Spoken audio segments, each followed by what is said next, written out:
Oh shit.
Can you hear me? Yeah, I can hear you a little bit. My mic. There we go. Sweet. Yeah, I'm on my computer. Oh, I can do this on my computer now. All right. There it is.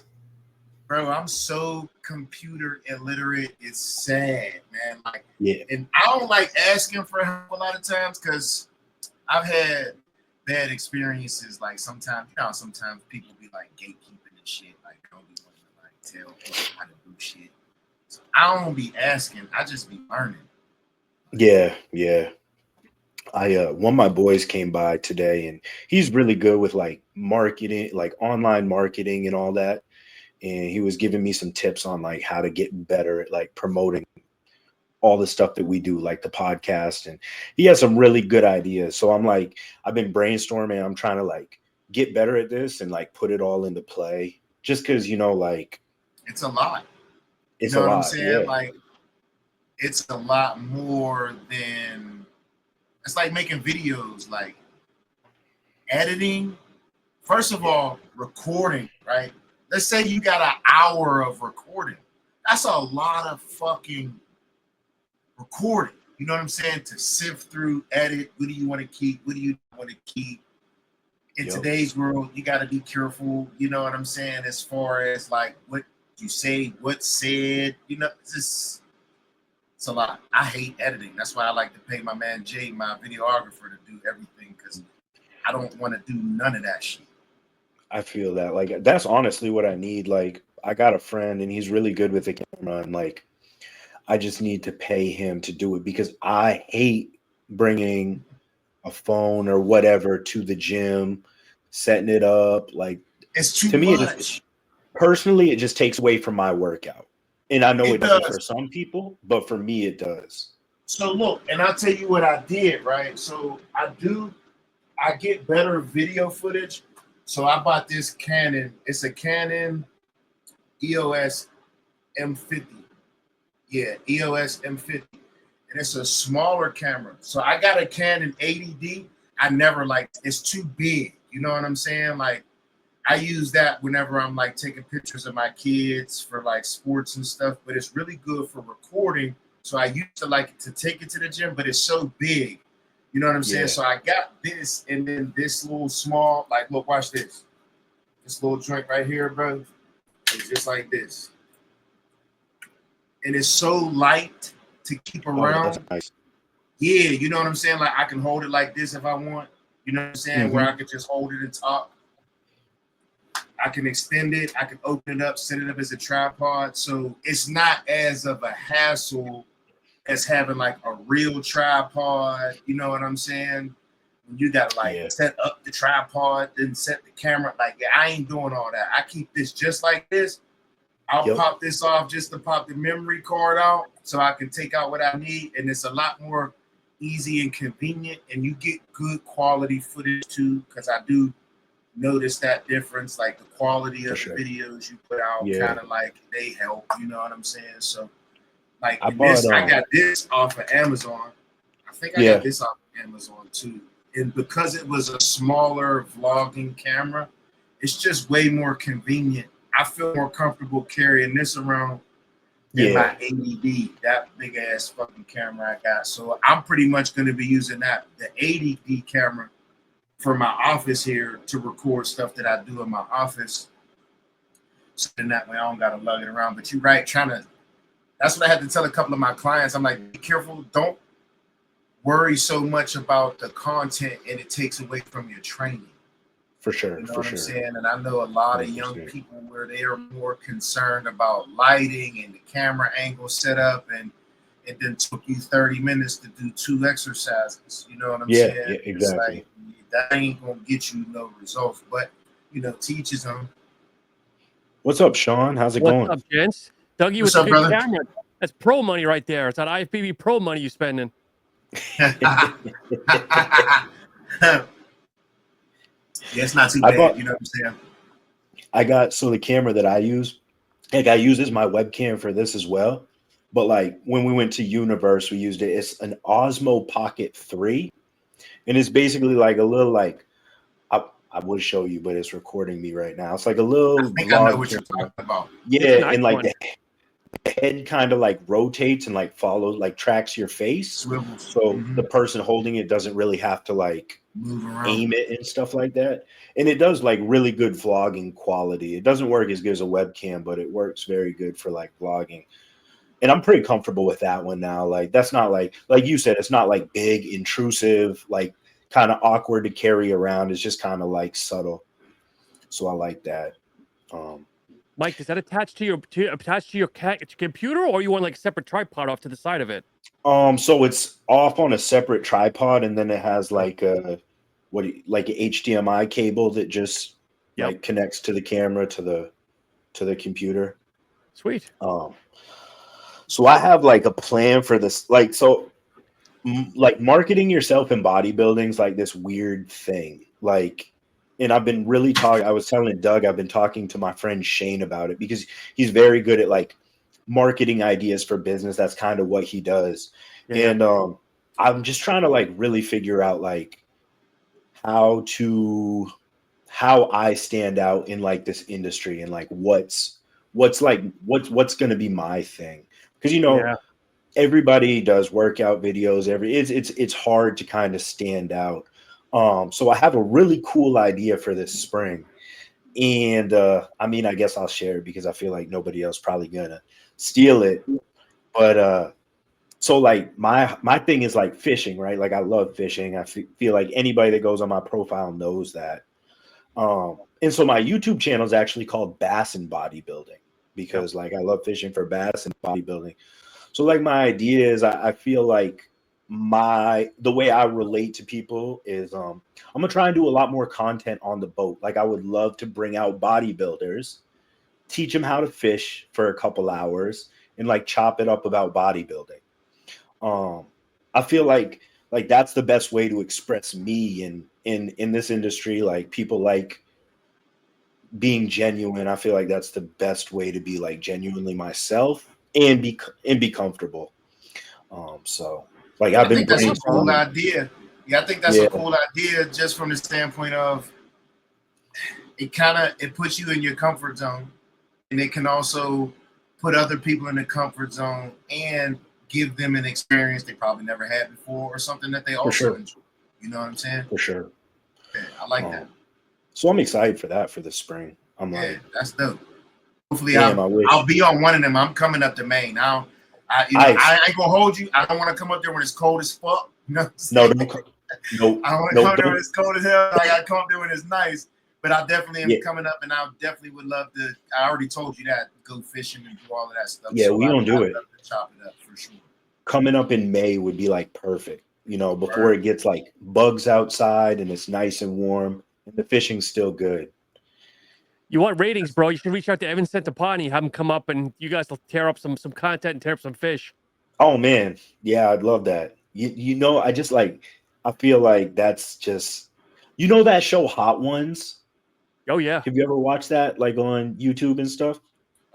He's so good at like, I think sometimes what makes a great interview is putting somebody in a position they're slightly uncomfortable, not uncomfortable enough that they don't like being there, but putting somebody in a situation where they like just kind of like are out of their element. Yep. And I think maybe this would be a good way to just like bring an experience to somebody who's never experienced something like that. And then I don't know, I feel like people sometimes like to see that type of stuff.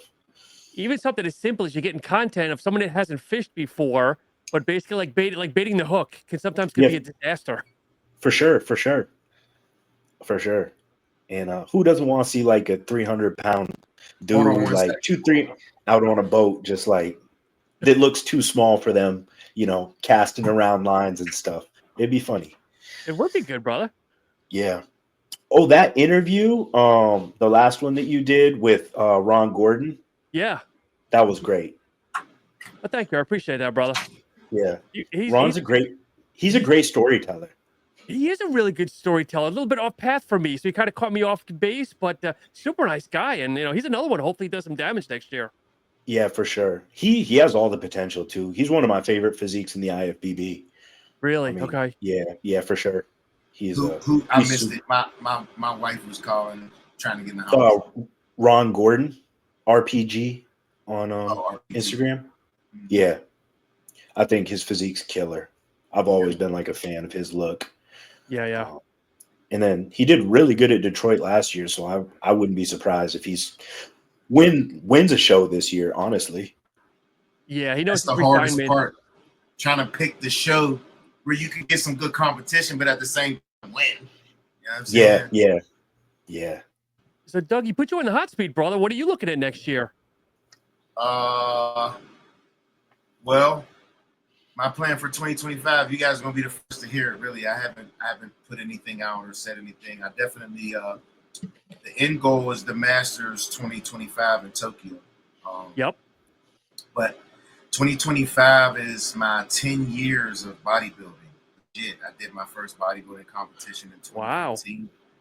It was at the time, it was the Pittsburgh Championships. It was the only bodybuilding competition that I knew of. Like when I Yep. decided I wanted to compete, I wasn't familiar of the bodybuilding circuit. I didn't really know there were small local shows and things like that. So my first show was the Pittsburgh Championships.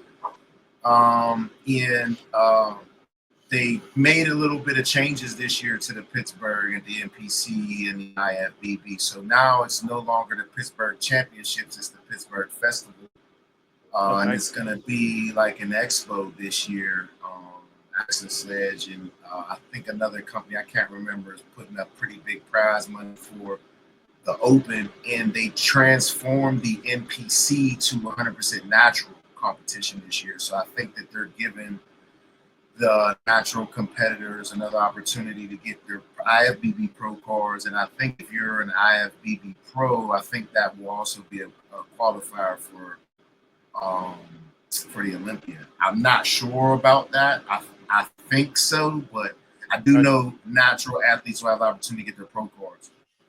So But my you're plan already is to do the qualified though. Pittsburgh. Yeah, my You're already plan is to do the qualified though, right? Pittsburgh in the Open. Yeah. And get myself into shape and do follow up with the New York. New York will be like a week or two right after that. And see how I fare at the New York. I also want to see how I do in the Open. I don't plan on coming in and winning or anything like that, but it's going to give people an opportunity in Pittsburgh who have been supporting me the past 10 years that don't travel, don't really know too much about bodybuilding, have an opportunity to come and check me out and, compete on stage in the Open and then get ready for New York like a week or two after that. Sweet. That's what's up. Your name's already on the list though. You're already qualified for Tokyo, aren't you though? Yeah. Mm-hmm. Yeah. Okay. Yeah, because it's That's interesting what's up. because I've heard people qualifying, but that there's also going to be invites. But it looks like the people qualified, there's already like a dozen, 15 people already for 212.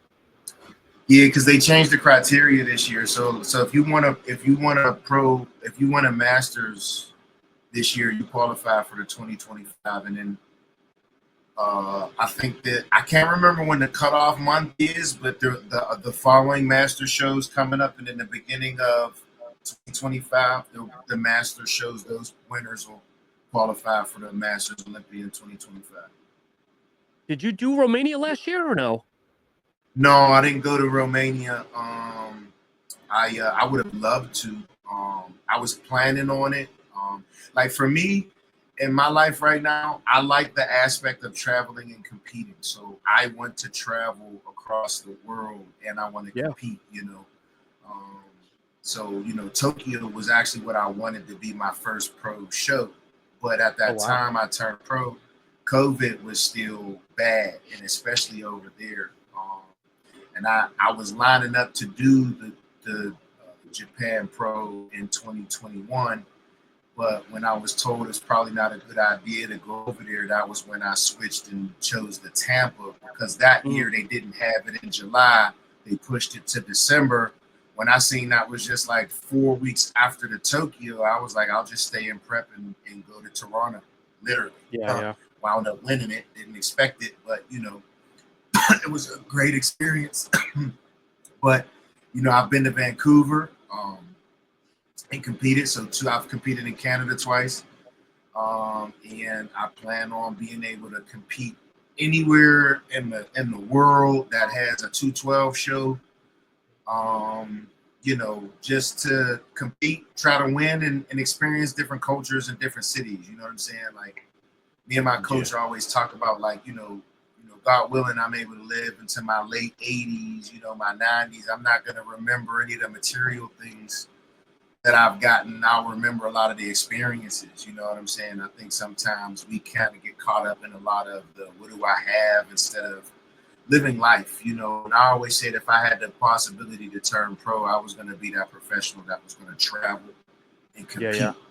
There's shows everywhere: Puerto Rico, Australia, Japan. I want to go to Korea. You know what I mean? There's just so many places I want to go, and bodybuilding is giving me a reason to be able to go places. I feel the same way. Like, I'm not saying it's necessarily a ticket to get places, but it's an excuse to, like, force me out the door. Like, me and Shay talk about all that all the time. It's like, after this rookie season, obviously I just want to stay in the States for my rookie season. But after that, like, I'm only here for a limited amount of time. I want to experience as much as possible in these next few years. So I definitely want to do shows overseas. And you'll be in the open. There's a ton of shows, bro. Like, and see, that's what I like. For me, it's like, how cool would it be? You say, all right, babe, we're gonna go to Australia next year. I'm gonna do the Australian Open. Fuck it. And you go and win. You know what I'm saying? And then you get to spend the rest of your time, rest of your days in Australia. Like, I think that'd be a cool ass fucking thing. You know what I'm saying? For sure. Did you guys watch the Tyson fight? Yeah, I watched you mean the Tyson hoax? The hoax? Yeah. Yeah, I mean, it's a money grab. Yeah. I ain't mad. You know what I'm saying? Because for 20 mil, some people do immoral things for less. Yeah. You know what I'm saying? That's true. So, That's true. The way I look at it, it was interesting. I'm glad Jake Paul didn't really try to beat his brains in. You know what I'm saying? I think he understood the assignment, and they sold a great show. Yeah. I actually saw a video where it looked like Mike pulled the punch completely.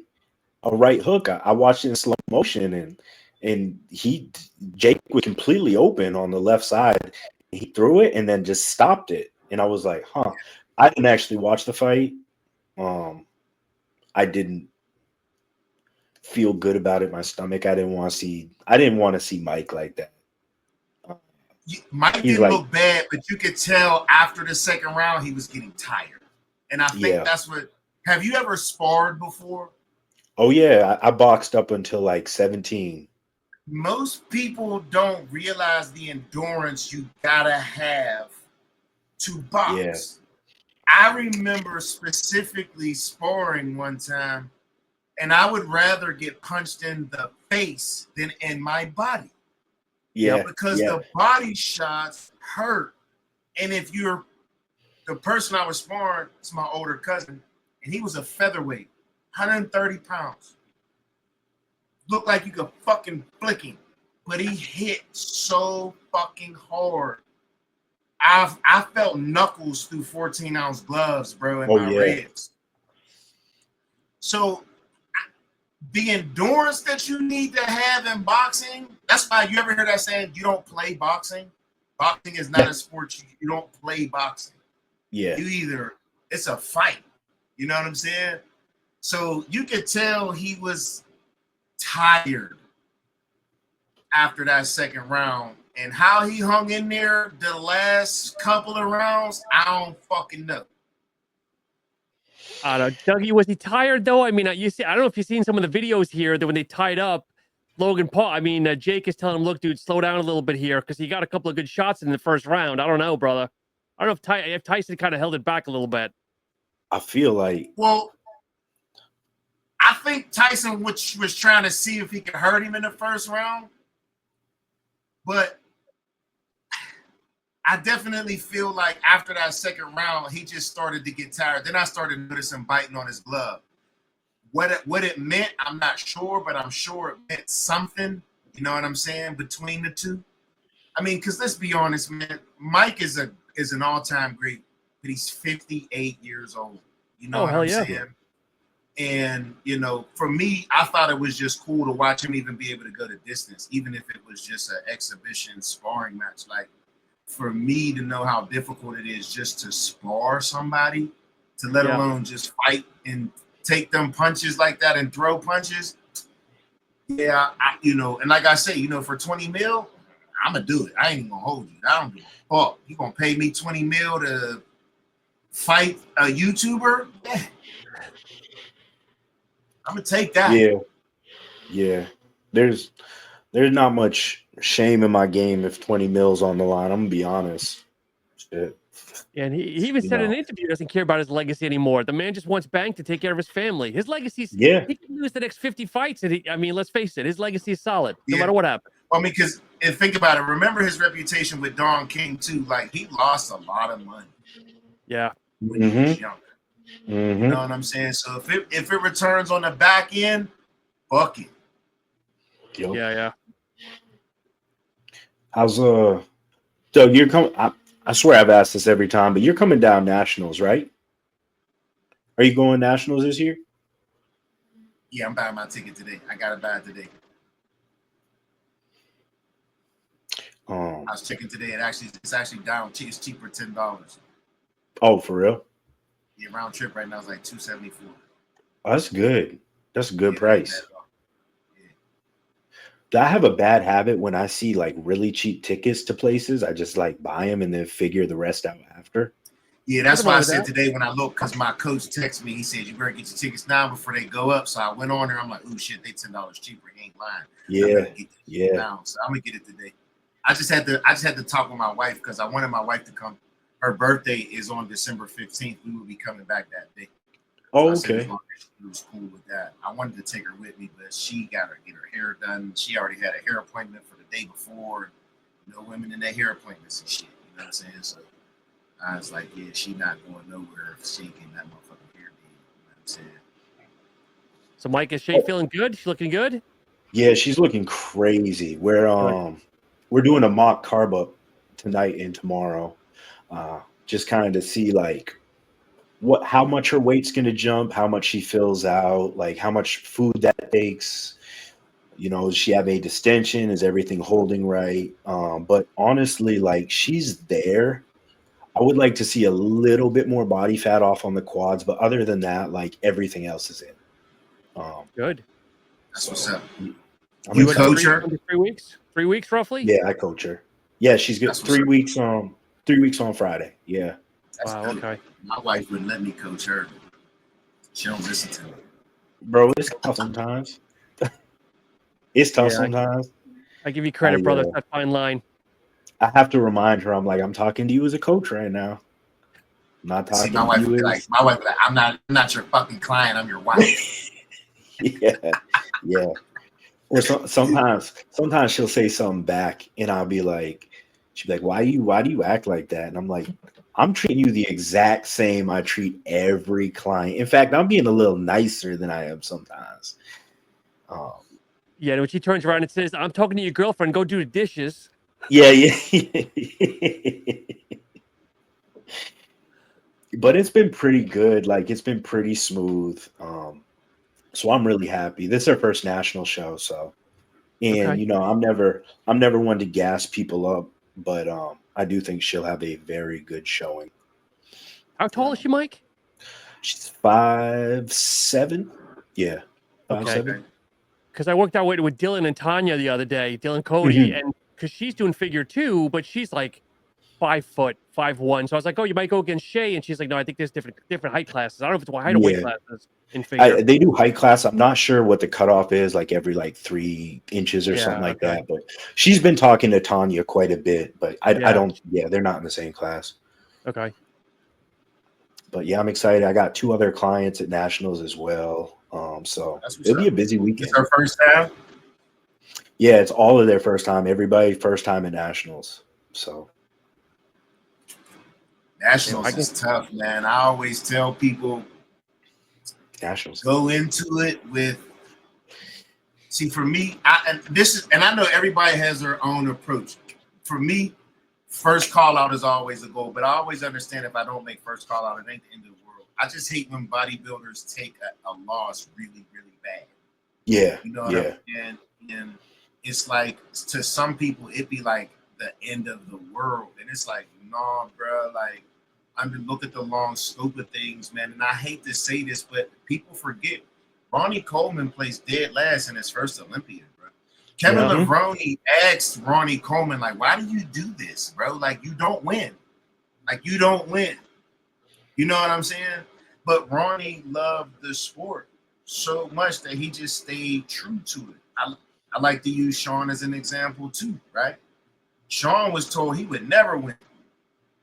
Legit. Yeah, I ain't even yeah, got to say nothing about his accolades, but he was told he would never win.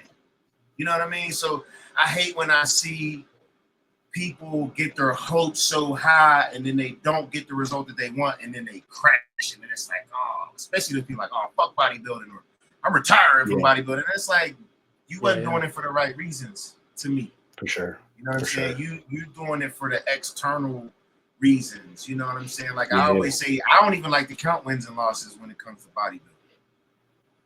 yeah. They really don't matter as much as just self-improvement, right? At least that's how I see it. It's like is if you come in better than you came in before, that's a win.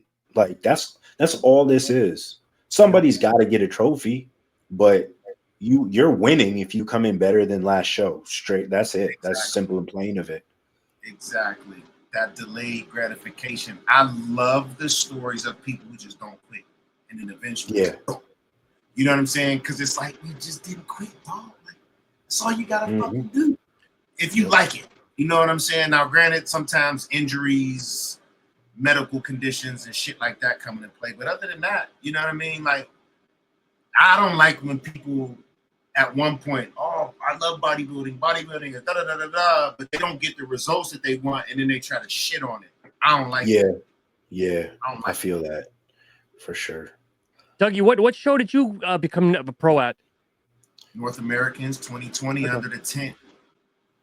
Okay. Nobody was allowed to come watch.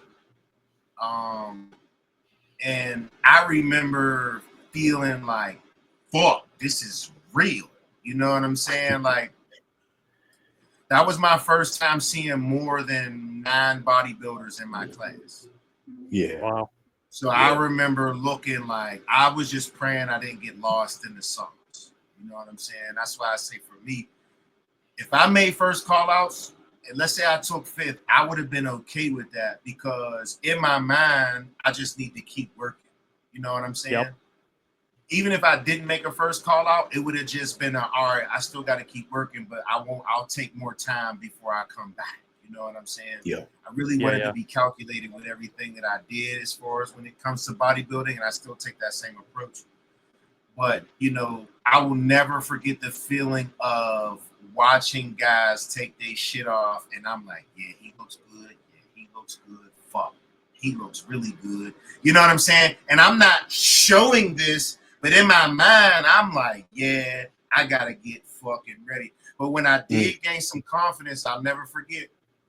They called the Masters 35 division, and I don't take my stuff off, and I'm the last. I go over to the glaze table and I say, y'all let me know when I get glazed up right before I come out. I don't like taking off my stuff.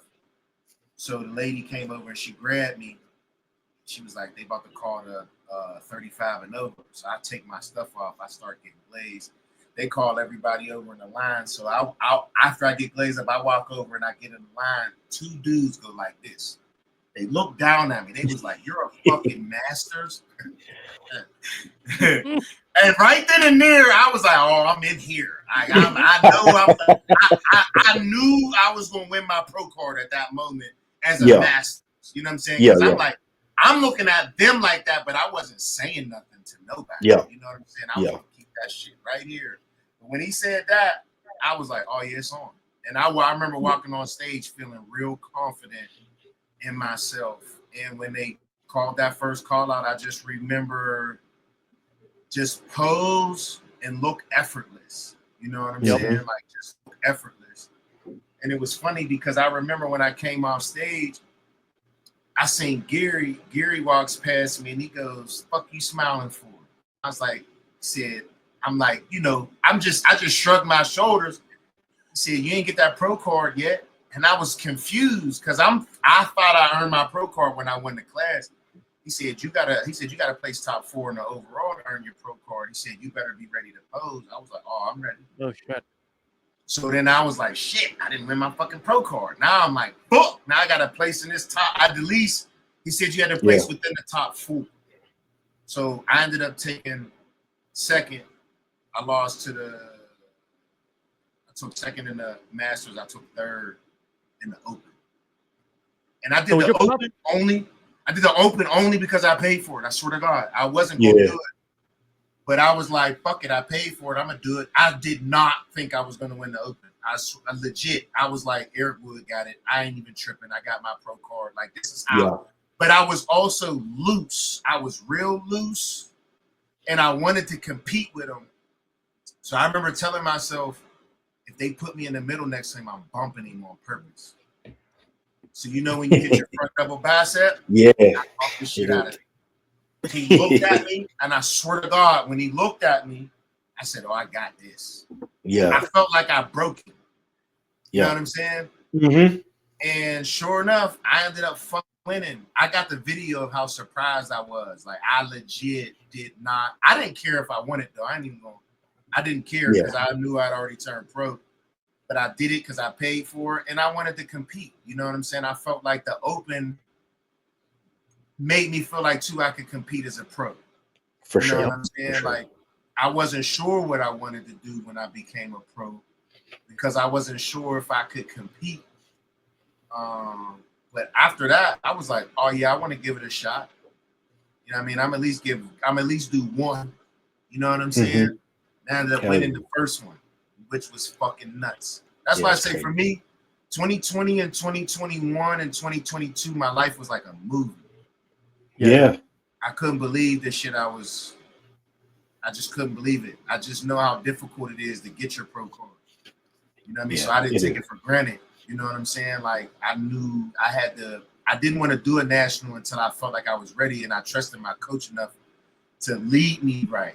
Because I was going to do it in 2019, but when I lost to Pittsburgh, we both was like, nah, if I can't win the Pittsburgh, I'm not going to win the pro card. So I'm not going to go do North American. Doug, do you have Laser's phone number? I'm sure you do.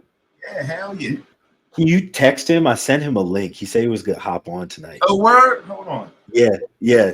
So I sent him a link. He was on Instagram. I don't know, Sean, if you are familiar with it's Lazar, right? Miller? Yeah, Lazer. No. Yeah. So we competed against each other back in 2019 at Pittsburgh. I mean, talk about a genetic freak. Like he has the limbs, he has the arms, he has the legs. And he beat me in the Pittsburgh in the MPC, and then he went on to do, I believe, USA's. Was it USA's or no? He did North Americans. North Americans, and I honestly think Wood. Eric Wood, Eric Wood came back that next year. Yeah, won the whole fucking thing.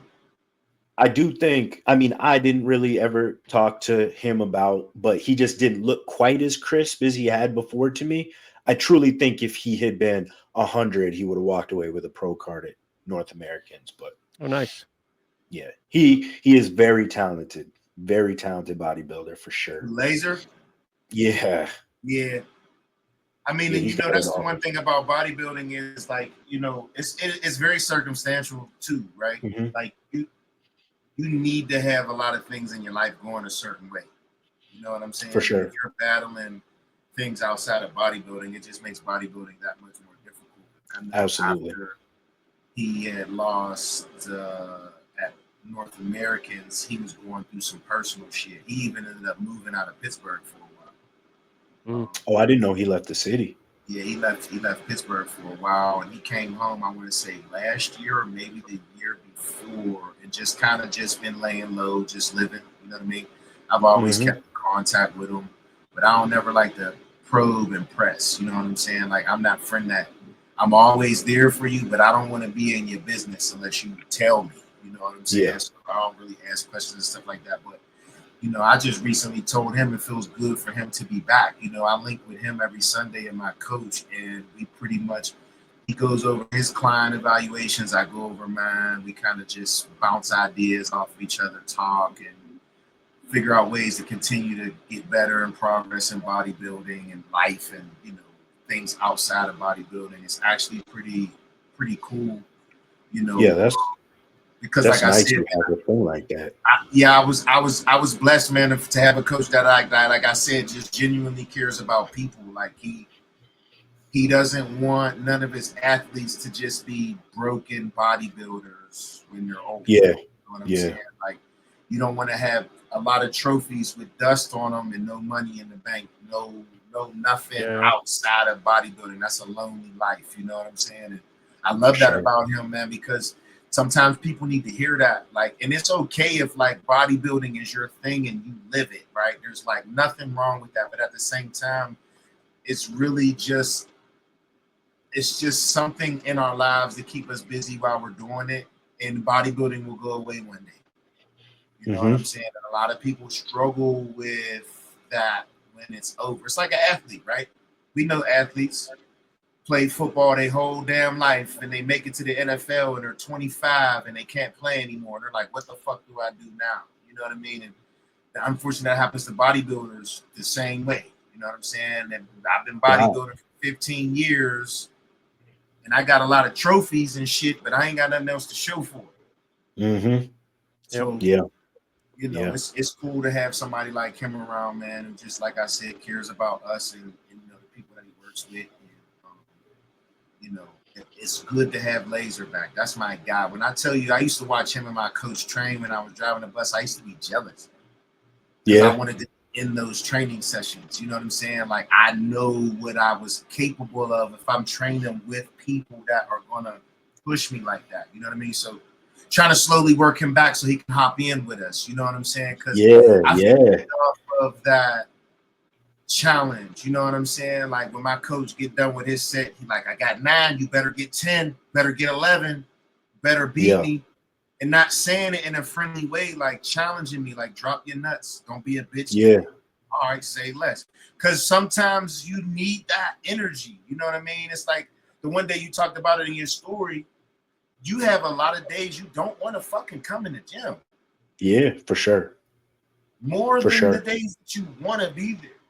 Yeah, 100%. And I need somebody to push me sometimes. Like I need somebody to get up under my skin like that, challenge me. You know what I'm saying? Because sometimes we do just go through the motions. 10 to 12 reps. I got it. No. Yeah. You know what I'm saying? No, we pushing. I think fuck that. I definitely thrive off that type of energy. It's like back in like the sports days, same thing. I love a coach.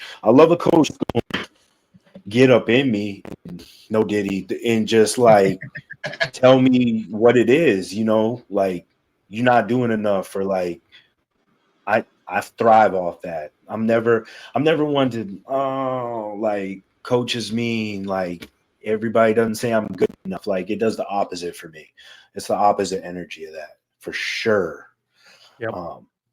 And I like it when a workout partner brings that type of energy to a session, because like it gets man, it gets that little bit of an athlete that's still left in me, that little bit of aggression that's still in there. It pulls it up out of there.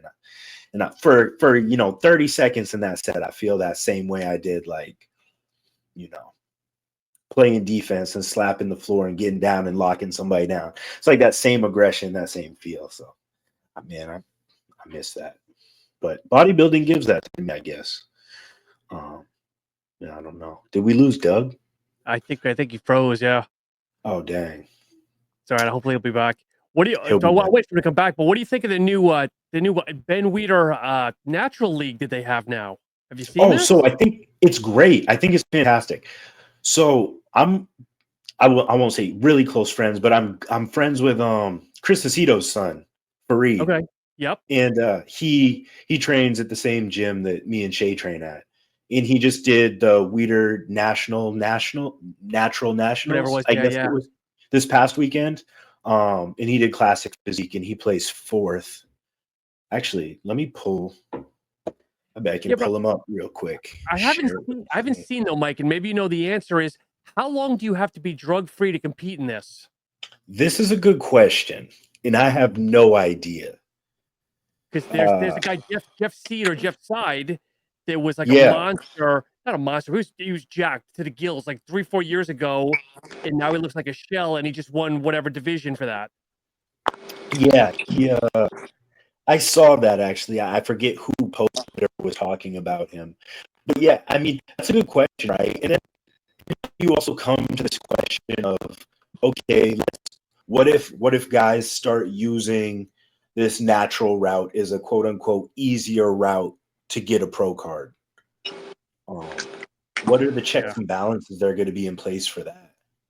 See, I don't think that's going to be easy, even as a natural athlete, because what's interesting is some women naturally have higher testosterone levels than other women.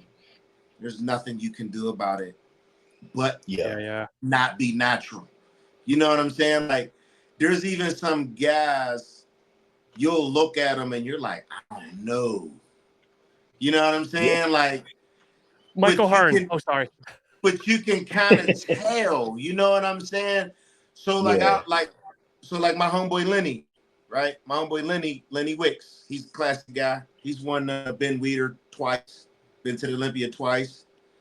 And a lot of people for a lot of years question, but he's always done drug tested powerlifting competitions. And when he started competing in bodybuilding, he's won natural shows. And people still wonder, but when you see him next to enhanced athletes, he does not look like them. Yeah. But when he's by himself, he looks pretty damn good. But what most people don't also know either is that I've known Lenny a long time. Before I knew him personally, I heard of him. He has an older brother who played in the NFL. They're athletic freaks. He's always been an athletic freak. He had abs when he was a kid. You know what I'm saying? And he was one of those kids that legitimately started working out when he was probably 11 or 12 years old. And he's like about 40 now, about my age, right? And never, ever did not lift. Played Division I football at Youngstown State, was a standout at safety, had opportunities at the NFL too, but ended up just being a trainer and a phenomenal power lifter before he started bodybuilding. You know what I'm saying? So, I mean, it's hard sometimes to tell who's natty and who's not. But some people do just have genetic makeup.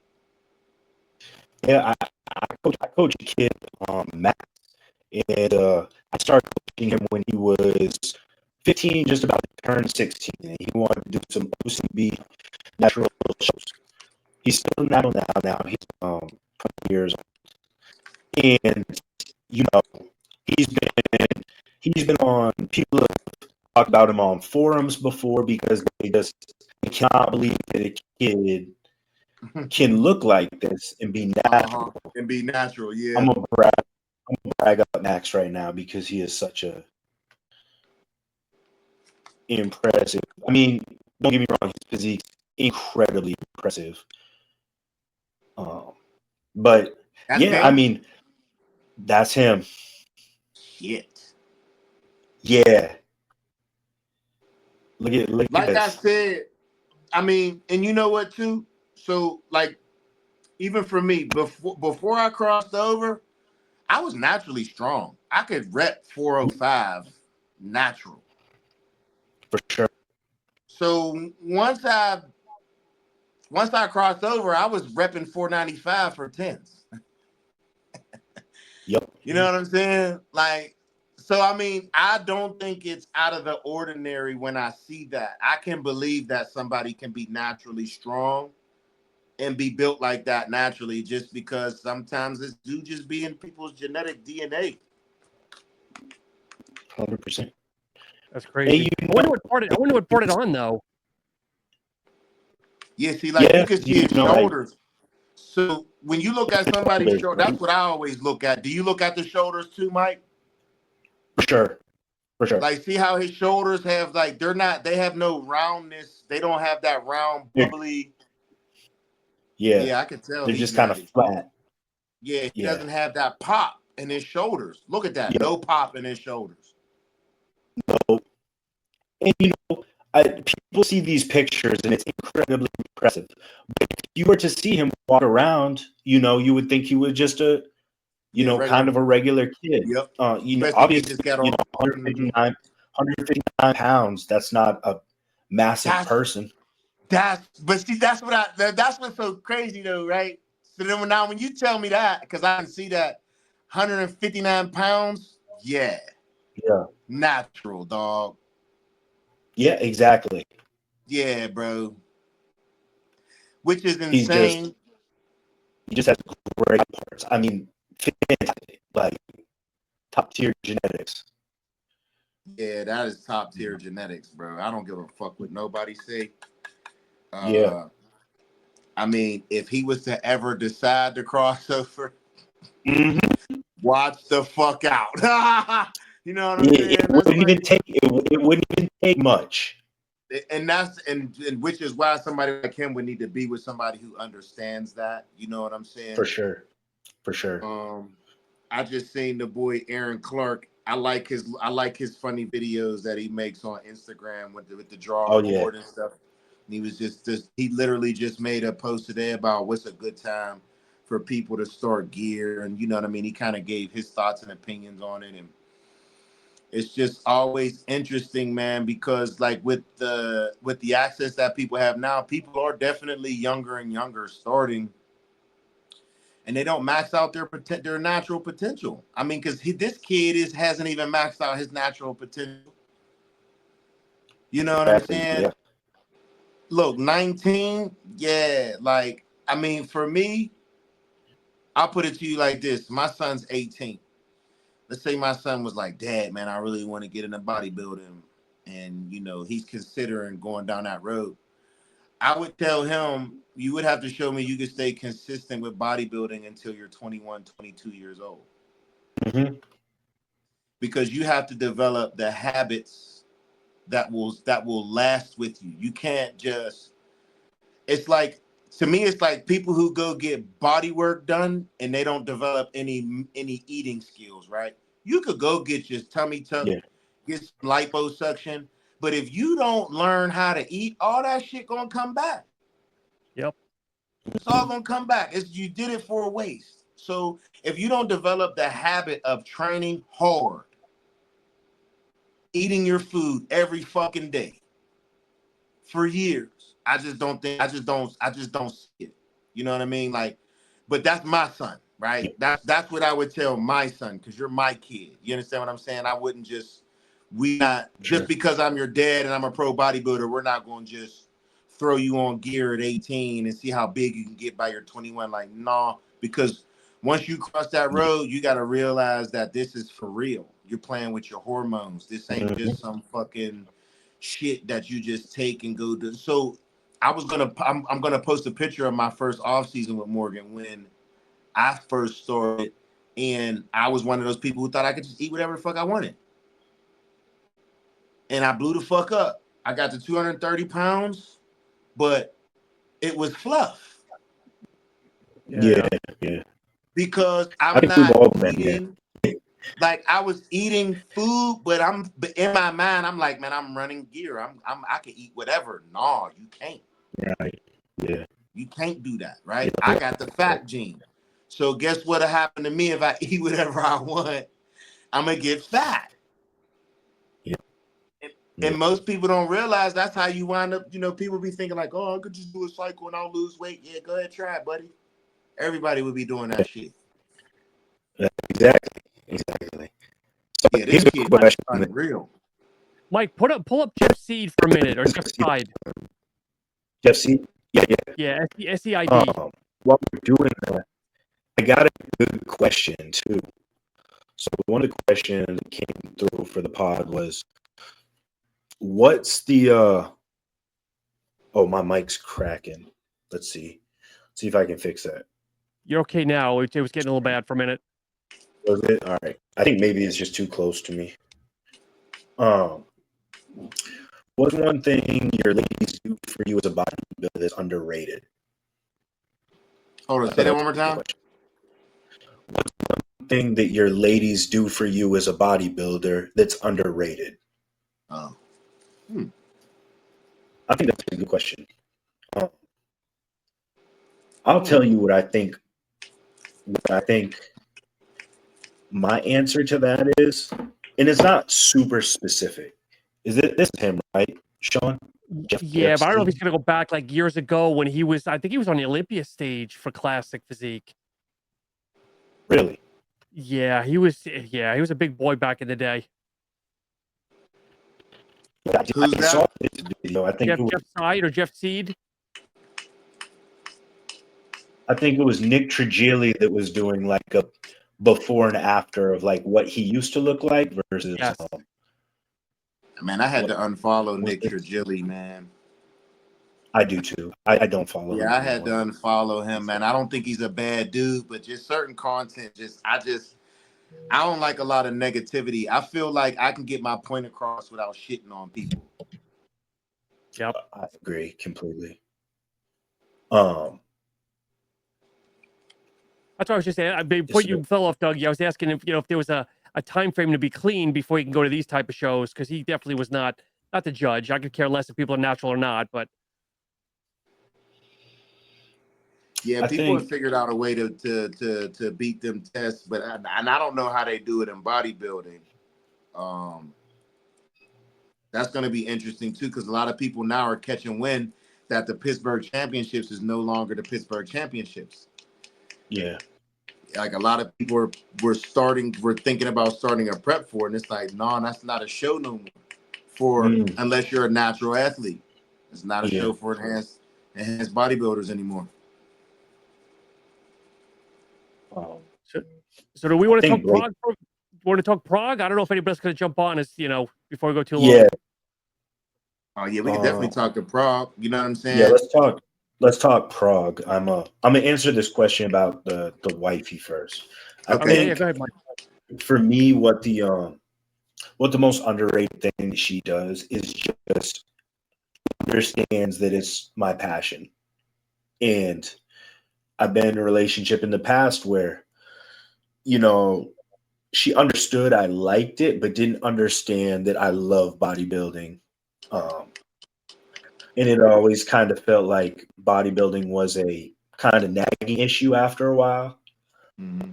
Where Shay just like, she gets it. I mean, it helps that she does it too. But even if she didn't do it, she understands that everybody's going to have a passion in life. And if that passion's stifled to some degree, especially by somebody that you love, like that's just, in my opinion, that's real. That's real stuff, Yeah, because think about it. Some women got a man who go to the bar every day, literally every day. Come home drunk, and whatever else happens. You know what I'm saying? Like you got a healthy hobby. You know what I'm saying? You got somebody that recognizes that and is like, yeah, that's dope. That's how I feel about mine. You know what I mean? I was scared to talk to my wife about bodybuilding. You know what I'm saying? I was like, I thought she was like, here you go. You want to try some other shit? You know what I'm saying? But she was real supportive. Yeah, That's dope. I think at least for me that's the answer. I mean, she does a lot of other small cool stuff too. You know, like when I'm behind and like prepping stuff, she'll like finish the chicken up or pack meals. So that's type of stuff is huge. But I think just the support in general for a passion that I have is gotta be the number one thing for sure. Mm-hmm. Yeah, mine's is the same way, man, because sometimes my wife will help me out with my food and stuff like that. But for the most part, it's her unwavering support. Just, I was, like I said, especially I was afraid to talk to her about gear. You know what I'm Yeah, saying? Because I wasn't trying to hide that shit. You know what I'm saying? Like, I didn't feel like, first of all, I was trying to be hiding anything from anybody. You know what I'm yep, saying? And I know that's a sticky subject for some people sometimes. Like, cause I got for some sure. homies that wanted it, and that girl was like, absolutely not. You know what I'm saying? Like, Yeah. like legit was like, no. And if you do that, I'm leaving. You know what I'm saying? Hmm. So I was like, thankful that like she was like down with it. Like, if this is what you want to do, I support it. You know what I'm saying? And it always has been from day one. That's what's up. Smart. Yep. That's what's up for sure. All right. So Prague, we shall start with the winner, and it wasn't controversial, contrary to what everybody thinks. Trey, Luke, y'all aren't on right now. I'm bringing the same energy as I'm gonna look right at the camera. I'm bringing the same energy as we were in the group chat online, and y'all aren't here. We have Martin Fitzwater in first. Um, First off, did any of you think that Chris should have won? No, No. no. Did either of you guys In watch the my live mind, I feed think it though? was. I Go ahead, watched. I Terry. watched the live stream. Okay, I didn't. Okay. Martin was off in prejudging, but I still, if we're talking about body, see, this is the problem. I'm gonna just go off right now. Mhm. Chris Bumstead looks fantastic.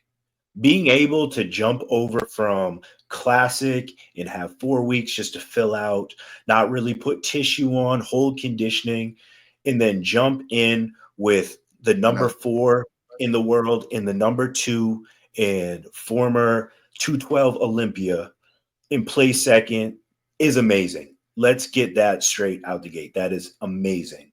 Facts. But this is open bodybuilding, and the criteria of just being pretty doesn't always win. Um, I had Martin possibly only losing 2 shots, and even in my mind, they were close. Like maybe the front lat, Chris is so good; he takes up so much space. Um, so Chris can win the front lat, but when we get to these poses, the side chests, the side triceps, I think a lot of Bumstead fans go, "Oh, Chris's side chest is beautiful," and it is. But by bodybuilding criteria, you're not just looking at how pretty that physique is. You're looking at the size of the arms, the size of the delts, the size of the chest, the hamstring drop. It's not just who looks pretty in that pose. And honestly, like I said, I had Chris maybe winning 2 at best, and Martin winning every other pose. Um, I don't You know, know. I think the What judges do you got it guys? right. I think the judges got it right. I mean, but the Yeah, funny thing is, some people were saying this was a poor lineup. If you see some people commenting poor lineup, like I don't Well, think you this got is a to poor lineup remember at the all. people who are saying poor lineup, and people just don't know what the fuck they be talking about. You know what I'm saying? Because at the end of the day, if you're a professional bodybuilder, you're a professional bodybuilder. And typically, the guys who show up, everybody's going to come in looking really good at this level. I don't give a fuck if it's the Prague. I don't give a fuck what it is. You know what I'm saying? Like, these are all professional bodybuilders. And I hate when people throw them backhanded comments. You know what I'm saying? Now, there are levels of tiers of shows, but, you know, they're all well deserving of being professional bodybuilders. You know what I'm saying? I felt like the judges got it right. I felt like Martin didn't lose one pose. The way I look at it is, like you said, Chris looks really, really good, but size, shape, symmetry, and conditioning, and Martin's muscle density shits on C-Bum. That's just For my sure. personal opinion. Yep. For And sure. Martin is almost 20 pounds lighter than C-Bum, and he looks bigger than C-Bum. So Yeah. that to me also is another reason why Marty, in my opinion, was the winner from beginning to end. Now, from a beautiful standpoint, a great looking standpoint, yes, what C-Bum did was very, very, very impressive, right? But if in order for C-Bum to compete and beat an open bodybuilder, he needs muscle density. You look at Yeah. Martin's legs compared to C-Bum's, not even fucking close. You look at Mhm. Martin's back compared to C-Bum, not even fucking close. Now, yeah, C-Bum's gonna be wider with his front lat spread, but his back and lats have nothing on Marty's. You know what I'm Yeah. saying? Like, you just to me, you just can't compare the two, other than the fact that it's C-Bum and he looks great. But Yeah. C-Bum could win an open because that was what, 248 pounds right there. Yeah. Yeah, Yeah. give or take. Yeah. You know what I'm saying? Like if he was to get on stage at 260, 265, maybe 270 with added muscle density, yeah, he could be a problem. He For could be a sure. real Yeah. problem. You know what I'm saying? For But sure. I liked it for what it was. I think bodybuilding needs that. It's bodybuilding. It's a taboo sport. We gotta have shit that's gonna make people watch bodybuilding shows, or otherwise people don't give a fuck. You know, like even from the open standpoint, since Phil and Kai, bro, there's been no battles. Yeah. You're right. There's no, yeah, nothing. Yeah. You're right. There's been no What's up, Luke? rivalry. What's It's up? like, what's up, brother Luke? It's like you kind of want some messiness. Yeah, That's for a sure. WWE smack talk, man. I tell you what, Marty's gonna bring that shit. He a shit talker. I can tell you right the fuck now. Yeah. He is gonna be talking hella shit. You can't tell him he can't beat Sess and Dauda. I tell you right now, that is not even a thought in his fucking mind that he Yeah. will lose to any fucking body next year. That's what I've I always like loved that. about him, though. From the time I met him, he's never wavered. He has always been like that. You know what I'm saying? I love people like that. What'd you think, brother Luke? Yeah, in my opinion, I've kind of come around a little bit the last couple of days. The more I think about it, I still think though, prejudging, I don't think Martin deserves straight firsts. Finals, I yes. will. I don't think that's the thing that threw me a little bit. It's like, because like, okay, I understand. I think for me, I think that the thing where I was, because obviously we were talking before this podcast, but like where I was kind of not pulling for Chris, but saying I thought Chris had it was, I think it was more, I expected, don't get me wrong, Martin is way thicker, denser, way more muscular. But I expected that discrepancy to be way bigger, like way more noticeable, to the point where, like, dude, I thought guys like Presti might have even pushed Chris. You feel me? So, like, Yeah. because Presti's a big fucking dude, right?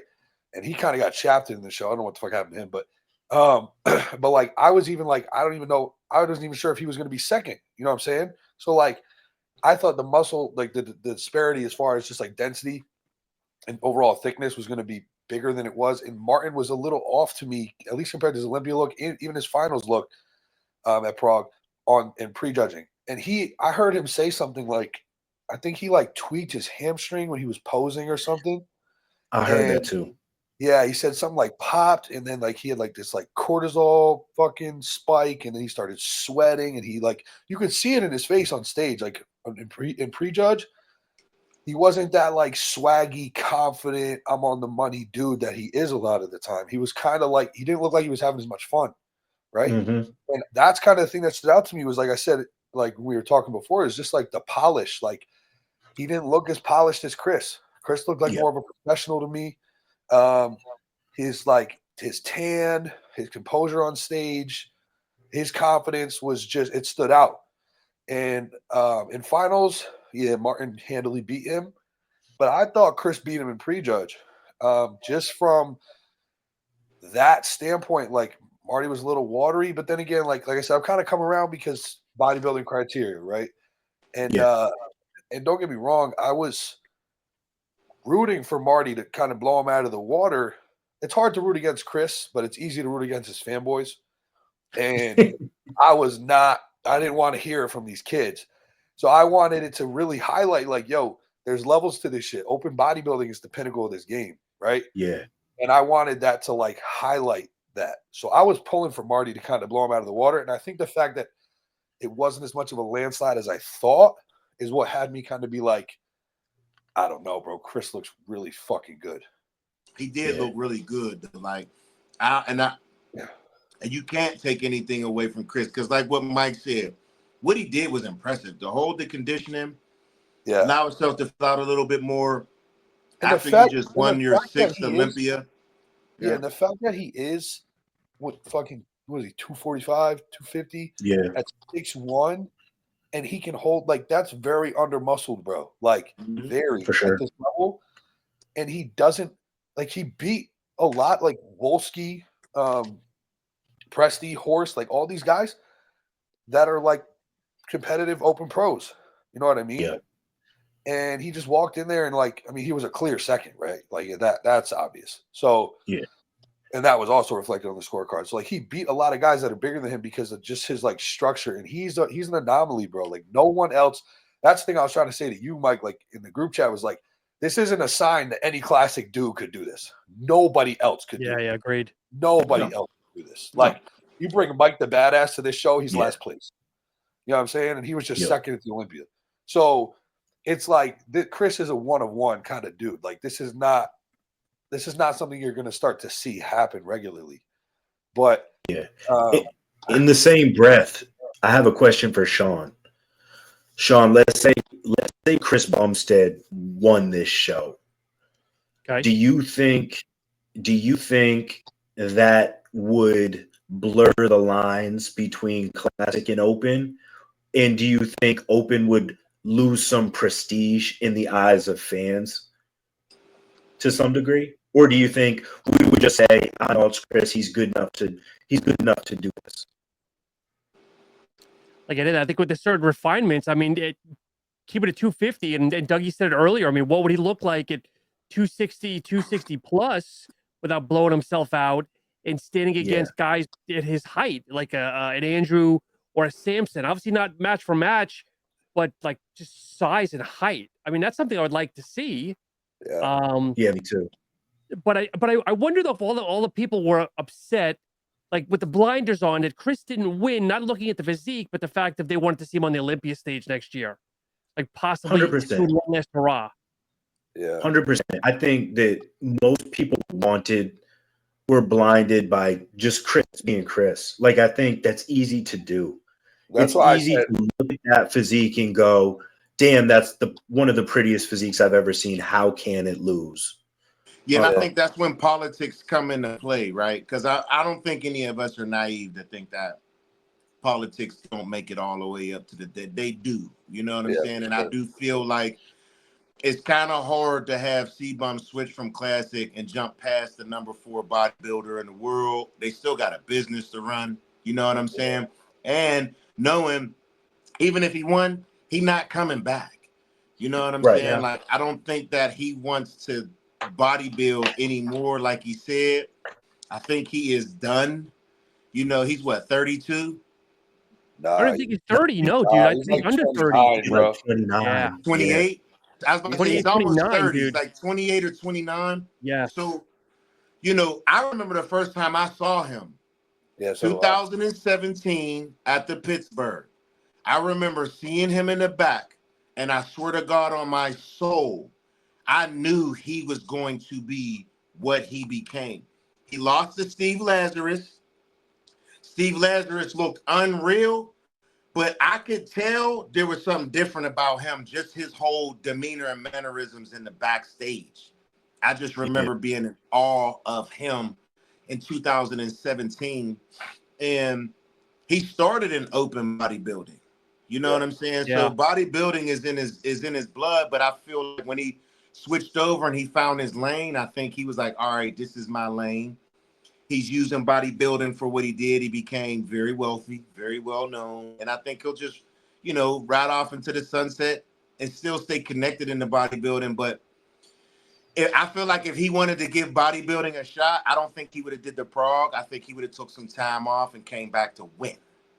You know what I'm saying? He just doing that. That was just a side mission, bro. That was just that's how I feel. Like he was like, all right, fuck it, I'll do one more. I'm on my way out. He wanted to give it a shot before he really hung it up. He was already in shape.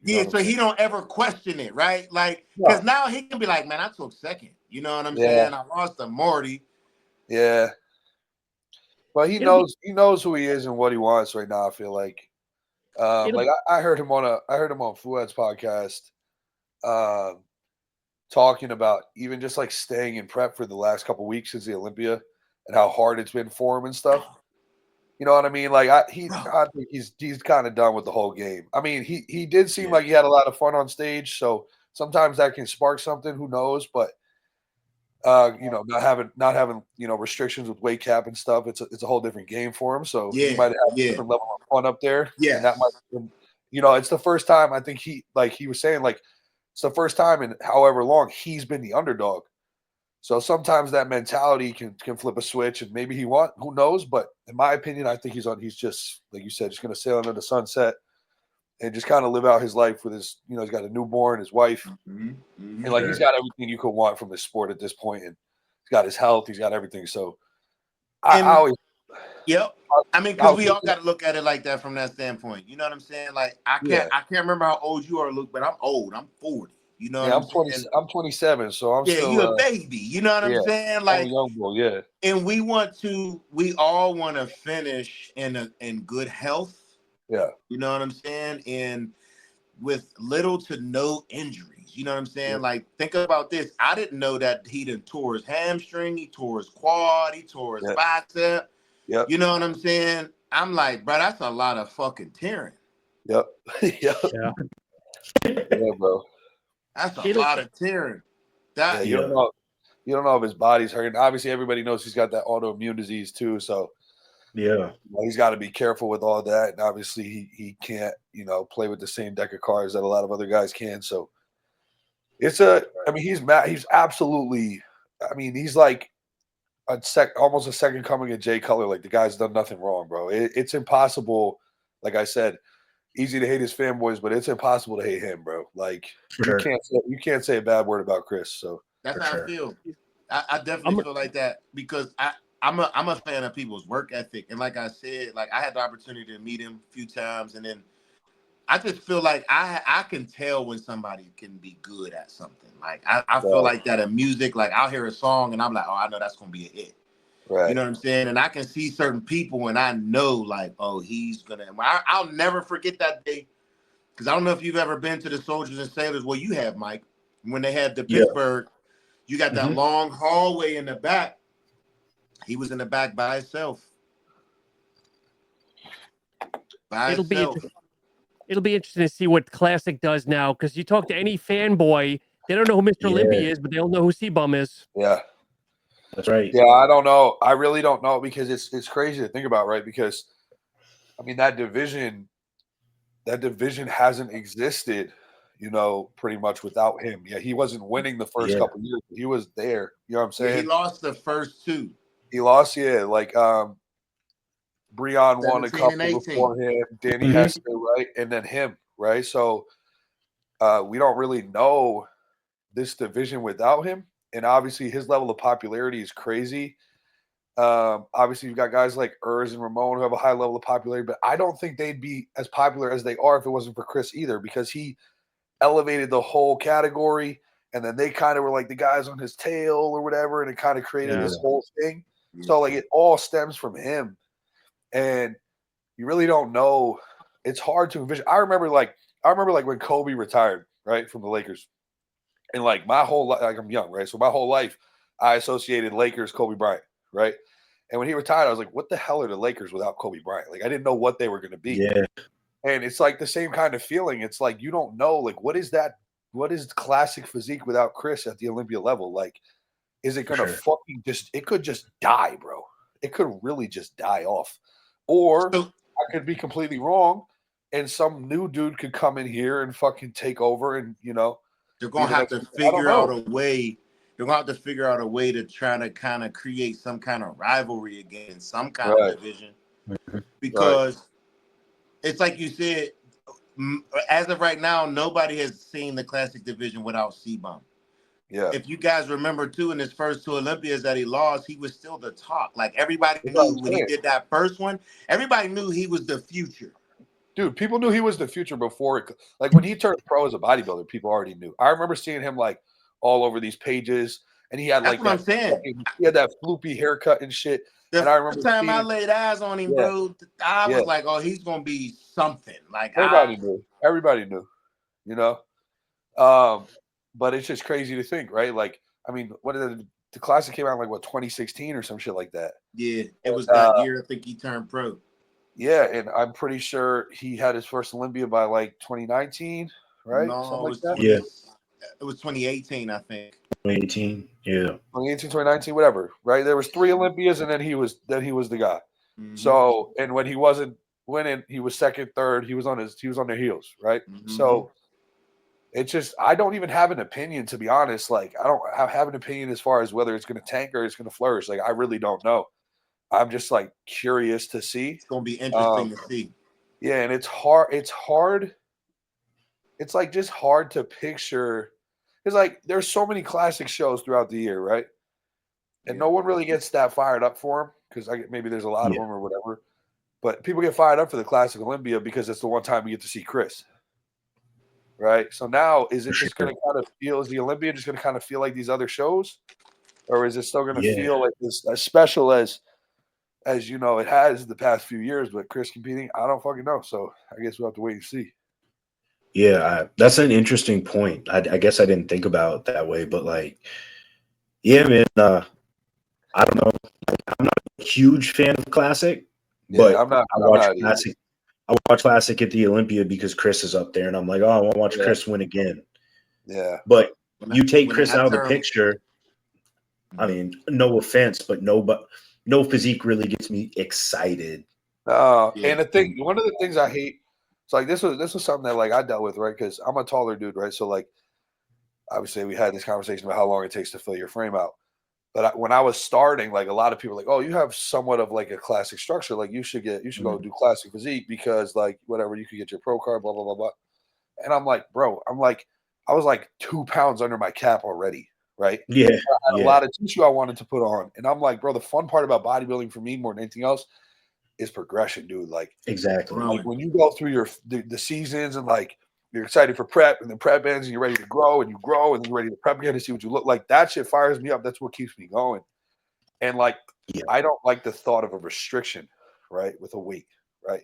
And so the reason that the classic shit doesn't really get me going is these guys have world-class physiques, bro. They're crazy and they get in really good shape. Honestly, a lot of it because of the weight, right? But they bring the same fucking package every time. Exactly. Yeah. Same physique every time. Because how much can you change when, like, at this year's Olympia, you got dudes sitting in saunas and spitting in cups trying to make weight. They can't put on a fucking fraction of muscle anywhere, or they're fucked. That's the hard part. Yeah. I remember when I turned pro, I considered switching over to classic until I saw what the weight cap was. That's what I'm saying. Absolutely. That's what I was like. I'm like, it was hard for me to make 198, and as an amateur, there was no way I was getting down under 190. Ain't no. And then in my head, I'm like, then what's the point of bodybuilding? You can't build, bro. You can't build shit.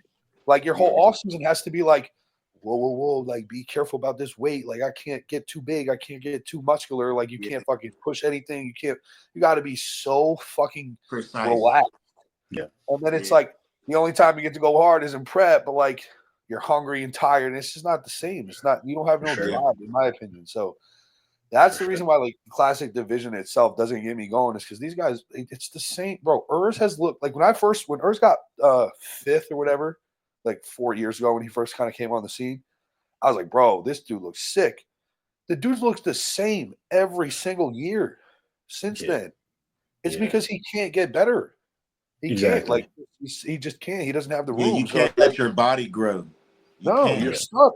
So it's going to be the same Urs. It's going to be the same Ramon. It's going to be the same blah blah blah blah blah. And I think that hurts their physique, like from a growth standpoint, which is why I feel like C-Bum looked good in that open, but you could clearly see his muscles had no density. You know what I'm saying? Like, have you seen what he his in his back offseason? his back looks great, detail, separation, but Marty's back looks like a 3D movie. You know what I'm saying? Because Marty's an animal year round, right? Chris in the offseason, he eats like sandwiches and like eats 3 meals a day, and like he obviously takes like no fucking gear because he can't. He just literally can't. So it's like you're not gonna see Chris in the gym going crazy, 6-7 meals a day, fucking grams of shit, because what would he do when it comes time to prep? Then he can't even compete, and he's done. He can't even get on stage. Look, when I did the Olympia in 2022, Bill's talking to all of the athletes, and he's saying, we don't give a damn what happened at any other show. You don't make weight. You got time to make weight.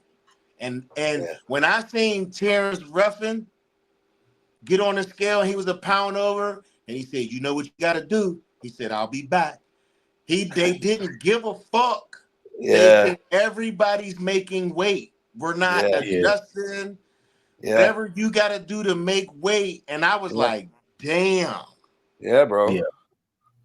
That's what I'm saying. It's like that to me. I don't find it like I don't find it fun, right? You know, like when you get a guy like trying to think of an example, or like Quint, for example, this year before New York, right?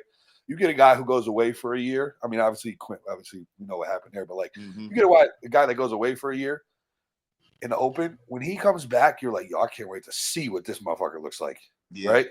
You don't have that in Classic. It's like, oh, they're all the same every time, and like, which guy is going to place when the same? Yeah, most people don't understand that either. So I love hearing you say that because it is very true. You don't have no room for.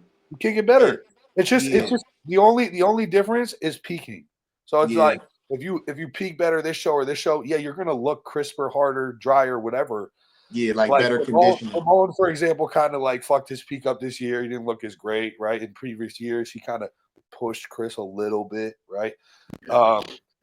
So like that's the only difference is literally just how well or bad you fuck your peak up, but you're not changing your physique. And to me, it's just like it's the same players and the same looks, and I don't know. That's why I can't get fired up for it. And that's the only reason I was watching it was pretty much like you said, Mike, because of Chris. Because I want to see him because it's the only time of the year you see him, and he's a freak. He's an anomaly. But the chasing of progress is like an interesting one. It sounds like we all have a similar story there because, like, in 2019, that was my first nationals. I did North Americans, and my coach at the time, Brandon Ray, he posted a picture of me. It was the first time like Sulios like ever took notice of me, so I was like hyped about that. And he posted my picture as like one watch or whatever. But I remember underneath it, he said classic physique. Oh, and brutal. It's like, he messaged me, had to change, and he's like, you ever thought about classic physique? And I know no less than an hour after that, Brandon messaged me. He's like, man, I think we should just chase classic. He's like you're a couple pounds away, like you could, and you have a pretty physique, bro. And in my mind at the time, and I still feel this way. Like, do I think I could have gone out there and won a pro party classic at the time? And that would be, it was like 2 pounds away from winning out, and I could have made it. I remember messaging him and being like, bro, I don't care if I ever win a pro card, but I just love bodybuilding and I love progression. Like it was about coming to nationals to win a pro card as easily as possible. Like I love bodybuilding, and if I'm too small to not place yet, that's fine with me. Now I know what the fuck I have to do for the next years. Bro, but I tell people this all. I can't progress. Yeah, I tell people this a lot, right? so many people, like when I have like young guys come to me or clients of mine that want to compete one day and whatever, and they'll like ask me like what division, what class do they do, whatever. Nowadays there's such, and this is obvious, like you guys know this, but like everyone wants the pro card as fast as possible. So people's mindset is like, all right, what's the fastest route to that, right? Whereas I'm like, bro, I'm like, when I started, open bodybuilding was so unattainable to me, right? But I didn't want to look like Arnold. I wanted to look like Jay, right? So I was like, I don't give a fuck if I'm doing this for 10 years before I can get on stage. I'm like, that's what fires me up. So I'm gonna pursue that until I'm ready, right? Now, if you get fired up by a Chris, by an Arnold, by a classic or more classic physique, right? Then pursue that as well. But I'm like, wherever your heart is at, like wherever you get, like whatever gets you going, like don't change paths because you see an quicker opportunity to a pro card. Because if you don't want it, you're gonna die out, right? And once again, like exactly, like let's say Mike, let's say you did that, you get your pro card. Let's say I went classic, and I had my pro card by now, right? Like, then what, bro? Like now you're a pro. Exactly. So now you can't compete unless you get on the pro stage. And are you good enough to be a pro? I don't know. But you can't improve at the rate you wanted to. Now, like let's say Mike, like for example, you always wanted to be huge, right? You get your classic pro card. Now you're an IFBB pro, but you only have like 5 pounds left in your classic cat, but you're way too small to be an open guy. So it's like now you're stuck in this classic category that you don't really love that much. Or you don't get to compete for like fucking 4 years because you got to go put on 20 pounds of muscle, right? So it's like you always end up fucking yourself over anyways. So you got to find what you really want, like what really gets you going, and then like stop chasing this bullshit just to like say you have a card. I don't know if it's probably it's a marketing thing, a business. I don't know. You ever hear this saying? I can't remember who it was, and it's people need to stop chasing a card. Don't chase the IFBB pro card. Chase the IFBB pro body. You get the body, you'll get the card. Yeah, you know bro. what I'm saying? Most people don't. I think what was fascinating, Luke, what you said is you didn't care if it took you 10 years, and I think that.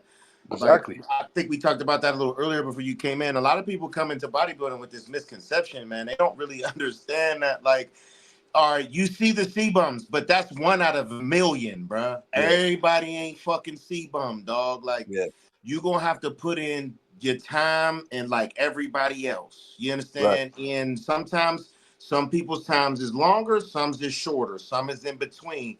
You got to walk your path. You know what I'm saying? And that's why I said, like, I hate when I see bodybuilders get so high on themselves, right? And they're like, oh, everything is bodybuilding. And then they lose and then they crash. And then it's fuck bodybuilding. Well, I thought bodybuilding made your life better.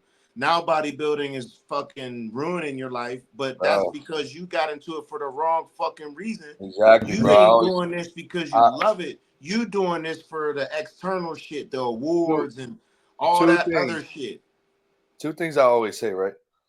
Like one, I always tell people, I'm like, yo, if your happiness or like your love for this game, right, is dependent on your placing, you're fucked.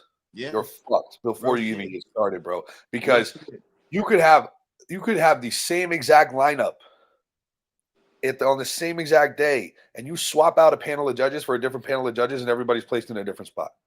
Yeah. Like I happened to me. Sometimes another motherfucker better than you show up. Yeah. It's like T-Bum showed up at the Prague. Muggs was pissed. He took somebody's second or third place spot. Yeah. You know what I'm saying? And it is what it is.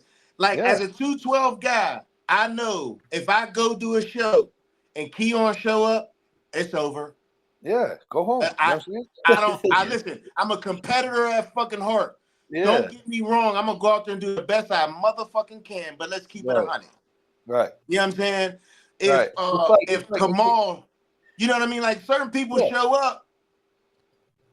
Well, this is the thing, right? This is the thing about bodybuilding that's fucked up, and like this is where you get into the whole argument whether or not it's a sport, right? And I like to call it a sport because I don't like to admit that I compete in a beauty pageant, but like a first place is not a first place in every show. You know what I mean? Like that's a fact. That's like a fact. Mike, you raised my hand this year at the Connecticut when I won the overall, right?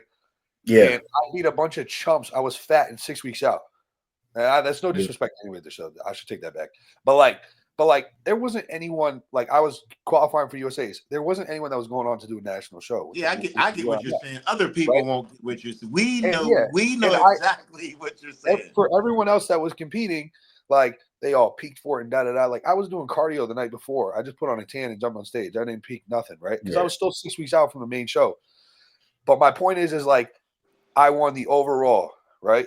Some dude could win an overall a week later and beat some serious guys.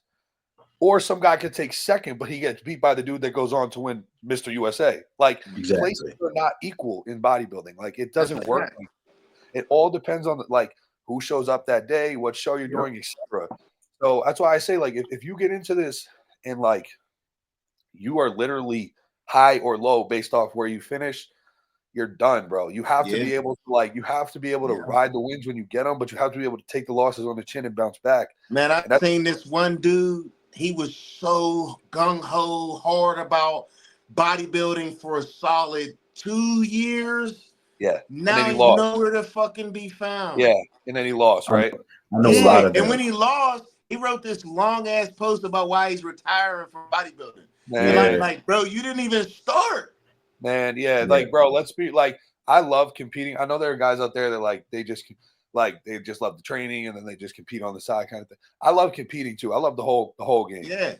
But like this ties into the second point I was gonna make. Like a lot of people, you get young kids nowadays that are like, oh, do I have the genetics? Do I have the genetics? Right.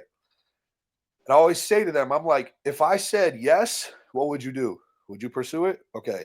If I said no, what would you do? If you say, oh, I would stop, then don't even start.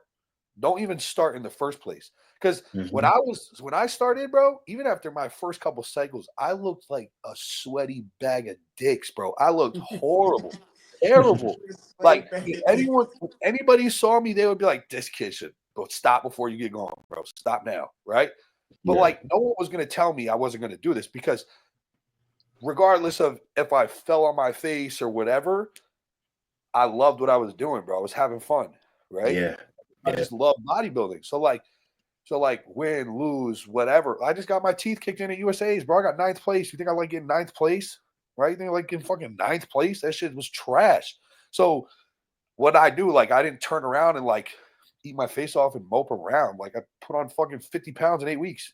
Yeah, exactly. You understand the game, and I try to help other competitors understand, and it's cool to hear that you say you do that with people too, man. Because people come into bodybuilding and they're like, "Oh, I'm gonna be like they."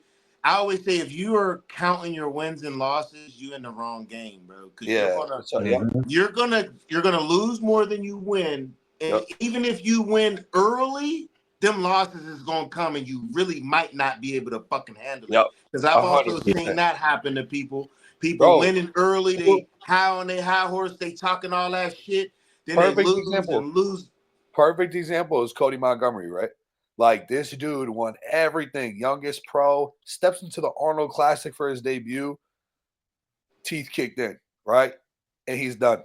Like there were some other things that contributed to his decision to retire. I know he had like a family, starting a family, and like, he was a little scared about like pushing it with health stuff and whatever. But I mean, that I know that loss fucked with him because I've heard him speak on it. So like, because the dude won everything his whole life. And that's the problem with social media is like, you see guys like, I remember like Hunter, right? That dude won every show up until his first Olympia where he took like top 10. Like he won fucking Junior USA's, Nationals overall, his pro debut. Like he did it the right way. He did it the right way. He built the physique first, right? But like, But what I'm saying is people will see that and think like that's how it's supposed to be. That can happen. Like that's normal. That's like the norm. That is so far from fucking normal. Yeah. Thank you for saying really that. Don't understand. Like that's Lee Labrada's son. Okay, the dude's cut from fucking. Like you don't get better than that. He right? had the blueprint. Yeah, like exactly. He had the blueprint in his house. Yeah. Imagine. I put it to you like I just thought about it. Like I could, if Morgan lived with me. When I tell you, that's why I love when I go do shows with him. I don't have to do anything. He makes all my food, does every fucking thing. Could you imagine having that in your home? Yeah, Could you imagine having that in your fucking I house, know, bro? In the bloodline alone, bro. That's what I'm saying. Like, I bet he didn't have to lift a fucking finger, dog, other than to lift weights, bro. Right. So it's like you can't compare Hunter Labata to fucking Joe Smith in the middle of fucking Idaho trying to be like it doesn't. It's just it doesn't compute. So people like they that's the problem. Like I said, that's the problem with social media because you see the highlights of everything and the glamorous shit and all these like crazy stories. And then if somebody doesn't follow in those footsteps, they think that they suck or they should give up. Yep. And it's like, bro, it's like, okay, realistically, yeah, you probably won't be a top Olympian. None of us are going to be like a top perennial Olympian. It's just not like that's the 1%, right? But that doesn't mean we can't be good bodybuilders and can't have fun doing it and make a career out of this. Like it doesn't mean you just have to give up. You know, like if you really want it, you can make that shit happen. And it's just like you just have to keep kicking the door and then kicking the door and then kicking the door and keep showing up. Like I always tell like a lot of my clients too, it's the same thing. I'm like, bro, the people who get the furthest in this game, it's not a magic drug, it's not a magic cycle, it's not a magic diet, it's not a magic workout. It's who can keep doing this shit for longer. Mm-hmm. If you could keep doing it, technically we're all 100%. On the same shit. That's what I'm saying. Everyone does the same fucking shit. We all doing the same shit, eating the same food. Yeah. I heard a same quote. Drugs, same food, I heard a quote. I can't remember. Same thing. It's the same game everywhere. It's just like what level of intensity can you apply and how consistent can you be over time? And if you can avoid as many setbacks, right? Because like that's what fucks people up. Is like you get these people that they're locked in for 3 months and then they broke up with their girl and now they're sad and now they can't follow a diet because they're sad and now they got a month where they're fucking up. Like if you can avoid all that shit and you just keep showing up every single fucking day, you're gonna get somewhere, bro. You're gonna get somewhere. And if you don't after 10 years, that's when you know your genetics suck. And that's when you know it ain't working, right? And I think, from a bodybuilding standpoint, like competing, right? Because think about this. Think about how many people in the fitness industry that have never competed, but they're moguls, right? Or they found their like Daniel Coffey, right? Right. The posing guy with John Jewett. Yeah. He's not a pro. Yeah. He hasn't won anything, but you want him to help you with posing, you're gonna pay a lot of motherfucking money. I know a guy. I mean, I don't know. You guys know who Danny Swole is on Instagram? Yeah. Yeah, he's from my hometown. He's a buddy of mine, Danny Jacob. Like he doesn't, I mean, he's competed, but like he's never done a national show. He's not a real bodybuilder. He doesn't try to be. But he's made a really good career off of that. He just got out of the military. He's made a really good career off the whole fitness influencer thing. And like that's what he does. I mean, he looks good. He's a big dude. He looks really good. But like, I know you're talking about. We follow each other. Yeah. Yeah, he's a good dude. But like, that's to my point, right? Is like you don't need to be the best bodybuilder in the world also to make a living out of this. So you know, each is their own. But it's just like I just get annoyed when like you don't need a reason to pursue this. Like it just has to be as simple as like, yo, do you love this shit? All right, make it happen. Yeah, right? You like doing it because you ain't doing. My coach always say, people overcomplicate bodybuilding. It's eat your food, train hard, go to sleep. Yeah, if you got a job, prepare your food, go to work. You know what I'm saying? Like you're not doing anything out of the ordinary. Like if cooking your food is out of the ordinary, then you just have, Yeah.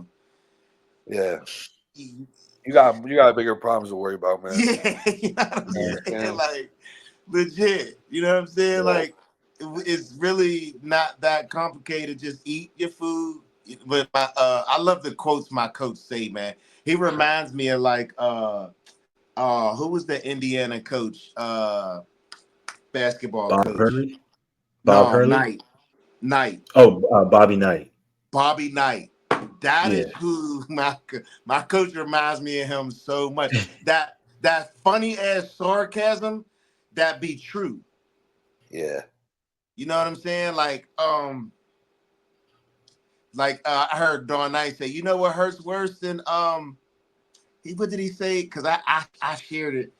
Oh, I gotta find it, yo. He says the most hilarious shit, bruh. Hold on, where is that? Well, I'm telling you what, this week got me like shit. This last 20 minutes, I've been enjoying listening to y'all, and I have not been able to carry this podcast. Yeah, you hurt it, boy. Bruh. I'm And waiting to be blessed with knowledge from Doug. Nah, man, but I be tweaking for these days, bro. Like, I just love talking about bodybuilding and just everything that we talk about. You know what I'm saying? Like, it's really like a form of therapy. You know what I mean? Because it also like gives me a way to say things that I always think of all the time. And I'm just a real organic person. I don't really like to do stage things too much. It just feels awkward to me. I can't do that shit, bro. Yes. And also, like, there's not a lot of people. Like, I know, like, you know, we all from where we're from, but like in our areas, there's not a lot of people that really get the game like this. So, like, you can't really have these kind of conversations in person with too many people. So, for sure, it's going to be able to get on it and just like you know, like chop it up. You know. Yeah. This is dope. I see you got Sean up there on the screen. How did y'all feel about him? Oh, bro, I was great. I thought he looked night and day better than I was like a little downsized, or just you know, like maybe the prep for the Olympia really cut into a little tissue on the quads, but I'm just other saying than that, he looks like he's getting old, man. I mean, he's in his 40s. He's been doing this for like 20 years. Yeah, so you know, more than just age, it's competing age too. So like this dude's been at it for a minute. So I kind of see that. Like I don't think we've seen the best of Sean, in my opinion. Me too. But I will say it was good to see. It was good to see this because he was a much better version than he was a few weeks ago. So credit to him and credit to Boss taking over the fucking game right now. I mean, and think about it, man. Every open show that he's done, if I'm not mistaken, if he didn't win, he was placing in the top 3. Yeah, I mean, he took what? He did the Arnold, and he took what, fifth, something like that. Legion against Sergio. I mean, he's not even like 190 pounds, bro. No, it's really wild. Yeah, it is really wild. But like, I mean, you can only do so much when you're fucking 4'5" or something. That's what I mean. For him to be able to get up there, and his stature is just so small, but he's still a very bubbly, muscular dude. Yeah, I mean, your mind wanders when you think what he could look like if he was like 5'10", 5'9", you know? Yeah. Man, if he was 5'10", you keep those proportions the exact same, or like peak Clarita proportions, and make him 5'10". I mean, that's Ronnie Coleman 2.0. As close as it's gonna get right there. Yeah. I mean, he's obviously blessed in more ways than one, but the height thing is not one of them. So that shit, I mean, and I just love his story. I love his story, bro. Like how like nobody ever believed in him, dog. When he turned pro, how people was like, "Don't even compete. You ain't gonna win. You're too small." He just never listened to nobody. That ties back to the whole rant I just fucking went on, right? Yeah. Like that he listened to these dudes, he wouldn't have never even you would have never heard of Sean Clarita. Facts. Right? Exactly. So that's my point. You never know what the fucking happened, and nobody does. Even you could talk to the greatest minds in the fucking sport. They don't really know. They don't got a crystal ball. They don't know what the fuck. Like, bro, I'm telling you, if I'll show y'all some pictures of me when I first fucking started. Y'all, you would never think I would even be where I'm at now. I wouldn't think I'd be where I'm at now. You know what I'm saying? So, I mean, like I said, I'm still 27. If I do this for another decade, like, where am I going to be at when I'm 37, right? That's why I say for me, it's funny you say that, right? So they asked me my plans earlier at the beginning of the show, and I told them that I'm doing so 2015 was the first year I ever competed. The first show I ever did was the Pittsburgh Championships. So I'm gonna do the Open this year at the Pittsburgh just to give people opportunity to come and check me out. People that have been supporting me over the past 10 years who never was able to travel and watch me compete. You know what I'm saying? And then the New York is like a week or two after that. So that's gonna be my prep before I might pull up. I was at the New York this year. I might pull up again next year. Yeah, it's like an hour for me. So it's like for me, I've been bodybuilding for a decade, and when I look at what I've done in bodybuilding in just 10 years for myself, bruh, I I seen your never fucking thought I pictures. would be a pro. Bro, I seen your pictures in a wife beater on the beach and shit, bro. Like, But that's what I'm saying. I I never know. thought I would be a Yeah. pro, bro. I Like know. not even that. I never thought I would get opportunity to compete at the Olympia, bro. Like that Yeah, shit, that's crazy. That's really crazy. bro. Like like when I got into it, when my dad took me to the movies, I'll never forget. I said to him, how cool would that be if I could ever get on that stage, being sarcastic, like that shit ain't never gonna happen, but just Yeah. talking shit. You know what I'm saying? Yeah. For it to happen like that, bro. Like, and then if I'm not mistaken, I think the Olympia was my 9th bodybuilding competition.